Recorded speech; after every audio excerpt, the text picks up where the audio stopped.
Hello there, Mad Mike here, and welcome back to the channel. And today we're going to be doing a trailer breakdown for Venom, There Be Carnage, also known as Venom 2.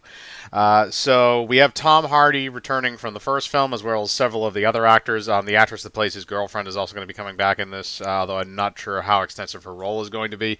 And more importantly, the big one is we have Woody Harrelson coming in as Cletus Cassidy, also known as Carnage. Now, in the original Venom movie, or in the previous Venom movie that came out in 2018, we had kind of we had an altered origin for Venom that really didn't involve Spider-Man.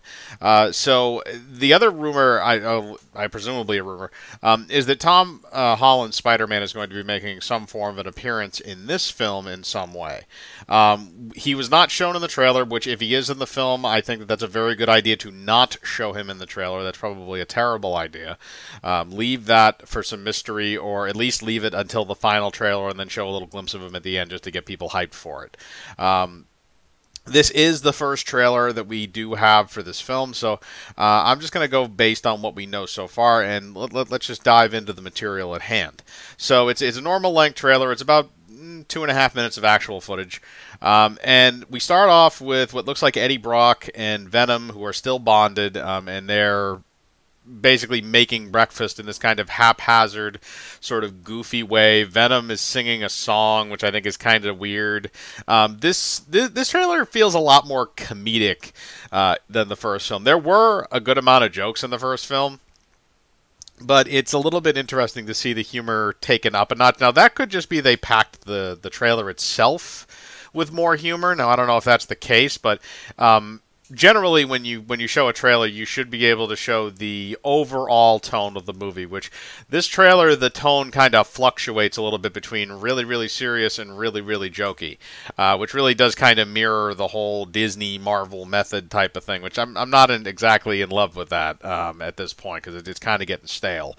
But that opening scene where they're making breakfast is kind of goofy. The singing is a little cringy, but getting past that, then we go into this kind of introduction to Woody Harrelson's character, who is Cletus Cassidy, and we kind of can infer at least how some of the plot goes, where it looks like Cletus Cassidy is still in his solitary confinement, or whatever you want to call it, that we saw him in at the end of the original Venom film.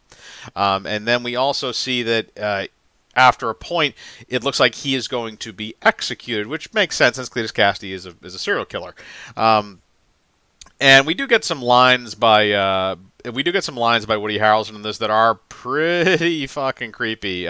He does play a really good psychopath. He has that like weird, like far away, insane look in his eyes when he wants to, and I like that about him. I think that he was a good choice to come in and play that character, because he is a little bonkers. Or at least he kind of comes off normally as a little bonkers, so it's not really too much of a stretch outside of the violent murder. But I do like the way that he's playing it so far. He's not going like over the top insane, but he's also not doing, one of those kind of walkthrough type of things, or at least doesn't seem like that. It doesn't seem like he's going through this like he's just collecting a paycheck. So I like that. You have a little bit of that mixed in there. We do get a couple of shots of Eddie Brock's girlfriend, but again, it doesn't look like she's in the plot extensively.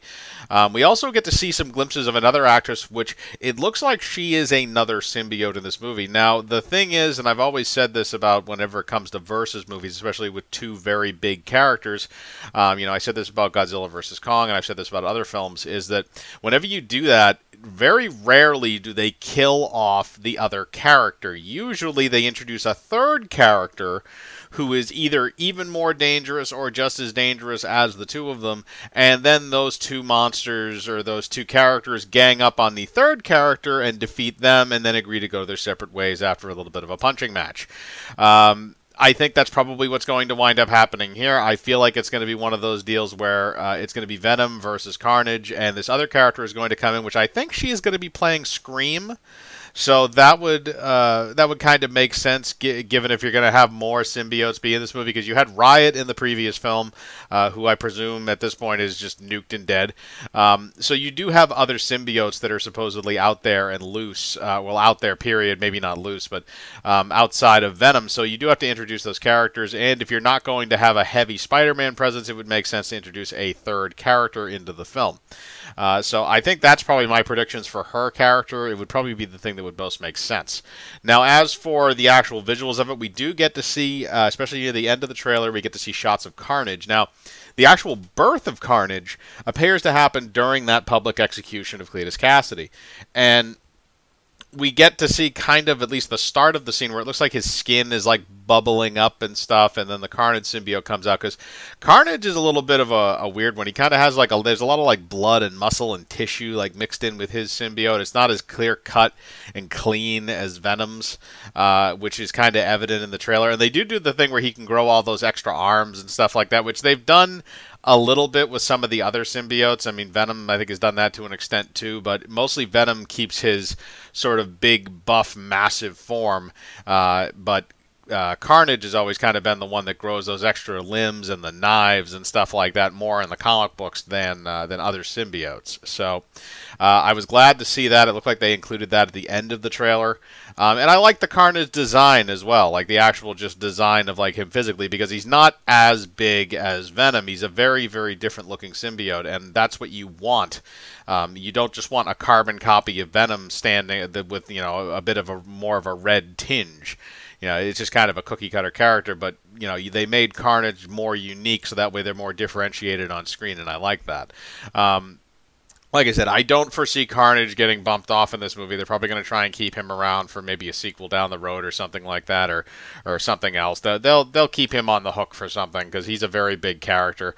They could play out the Maximum Carnage storyline. I could definitely see that happening, especially if they have Tom Holland Spider-Man. So there's a lot going on there. But like I said, that's really a majority of the trailer. And then you have another little comedic scene at the end of the trailer, which is the Mrs. Wong character from the first film, The Convenience Store Owner. And she now apparently knows that Venom exists, and I guess other people, I assume, would too. I'm assuming she knows he exists because he ate somebody's head inside of her store, which I don't know why she's just suddenly okay with that. I feel like that would be something that, even though like they were thugs trying to, you know, muscle her and stuff like that, like when you have somebody that walks into your store that just, you know, picks somebody up and chews off their head, I don't necessarily know if you'd want that person back, just mainly because of the cleaning costs. I feel like that's just kind of odd that she's so nonchalant about it. But again, this feels like it's a bit of a lighter tone than the first film, even though I believe it's scheduled to be rated R. I don't know if it's actually received an official rating yet, but I believe it's expected to get a rating of R. So I'd be very interested to see that. I don't really appreciate if it's going to be way, way over comedic, but if they sprinkle the comedy in well enough and they make it okay, then I'm fine with it. But it really all more or less depends on the execution. So, you know, outside of that, there's really not too much more to talk about this. We did get our first look at Carnage. We got our first look at, you know, Eddie Brock and Venom, you know, post-first film, and a few other characters. And they did give away a little bit of a few story points, you know, how the Venom, the Carnage symbiote manifests itself in Cletus Cassidy, and a bunch of other stuff. So they give away a little bit here, but it's not anything that we didn't know was coming. They don't give away any insane plot points, and mostly the things that I'm guessing from Scream are speculation, even though it does kind of appear that way if you do slow it down. There are some scenes where it does show her doing like a sonic yell and stuff like that, so that does make sense. But I want to know what you think. As usual, I'm going to link the trailer in the description below for anybody that would like to watch it. But what do you think? Are you excited for Venom 2? Are you not excited for Venom 2? Did you like the first film at all? You know, do you like Woody Harrelson coming in as Cletus Cassidy and Tom Hardy coming back to play Eddie Brock? You know, put your thoughts in the comments below. As usual, I like to read them. Hit the bell for notifications, hit the like button, subscribe, and remember, I live my life free of compromise. Do you?